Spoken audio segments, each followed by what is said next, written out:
మన భారతీయ సంప్రదాయంలో ప్రతి ఇంట్లో తులసి చెట్టు పెట్టుకుని ఆ తులసి చెట్టు చుట్టూరు 3 ప్రదక్షిణలు చేసి తులసి చెట్టుకి ఒక నమస్కారం పెట్టి తులసి కాస్త ఆకుల్ని మనం ఒక 3-4 రోజు తినే ఆచారం అనేది వచ్చింది.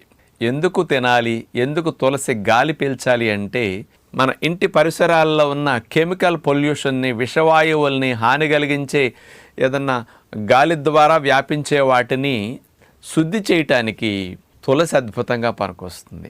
అందుకని ఆలయాల్లో తులసి మాలలు ఎక్కువ వేస్తారు. ఎందుకంటే అందరూ ఒక చోట వచ్చి ఆ గర్భగుడుల దగ్గరగా నుంచున్నప్పుడు ఒకరు వదిలినవి అనేకం మరొకరు పిలుస్తుంటారు. గాలిలో ఉండే క్రిముల్లాంటి వాటిని కూడా సంహరించడానికి ఆ తులసి గాలి అనేది అద్భుతంగా క్రిమి సంహారక శక్తిని కలిగి ఉంటుంది, విషవాయువుల్ని హరించే శక్తి కలిగి ఉంటుంది. భోపాల్లో విషవాయువులు వచ్చి ఎంతోమంది ప్రాణాలు కోల్పోయినప్పుడు తులసి పుల్లలతో హోమం చేసే ఇంట్లో